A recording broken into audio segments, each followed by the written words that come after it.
இன்னைக்கான டாப் சம்பவங்கள் என்னென்னு பார்ப்போம். அதுல ஃபர்ஸ்ட் முதலமைச்சர் விஜய் சார் முதல் முறையா தொழில் தொடங்க புரிந்துணர்வு ஒப்பந்தத்துல கையெழுத்து போட்டிருக்காரு. காஞ்சிபுரம் மாவட்டத்துல 15,000 கோடி மதிப்பீட்டுல தரவு மைய விரிவாக்கம் செய்ய ஒப்பந்தம் போட்டிருக்காரு.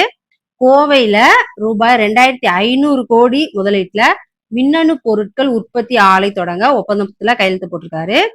திருவள்ளூர் மாவட்டத்துல ரூபாய் 1,100 கோடி முதலீட்டுல கப்பல் கட்டும் தளம் விரிவாக்கம் செய்ய ஒப்பந்தத்துல கையெழுத்து போட்டிருக்காரு. செகண்ட், இன்னைக்கு எல்லா ஸ்கூலும் ரீஓபன் ஆச்சு. எல்லா ஸ்கூல்லையும் காலை உணவு கண்டினியூவா தொடரும் அப்படின்னு சொல்லி முதலமைச்சர் விஜய் சார் சொல்லியிருக்காரு.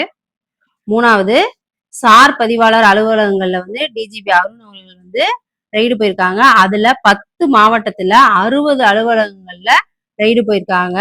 அதுல 3 அதிகாரிகள் லஞ்சம் வாங்கினதா சொல்லி சஸ்பெண்ட் பண்ணியிருக்காங்க. அது மட்டும் இல்லாம நிறைய கட்டுக்கட்டா பணத்தையும் பறிமுதல் பண்ணியிருக்காங்க.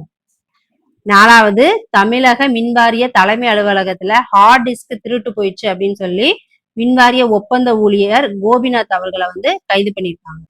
அஞ்சாவது, இன்னைக்கு ரொம்ப பெரிய விஷயமா போனது, மேயர் பிரியா அவர்கள் எம்எல்ஏ பல்லவி அவர்களை விலக்கேத்த விடாம அவாய்ட் பண்ணி அவங்கள அவமானப்படுத்தினது. அதுக்கு பதிலடியா எம்எல்ஏ பல்லவி அவர்கள் இன்னொரு ஸ்கூல் ஓப்பன்ல மேயர் பிரியா அவர்கள் கேண்டில் கொடுக்கும்போது அவங்க அதை வாங்காம அவாய்ட் பண்ணி பதிலடி கொடுத்துருப்பாங்க.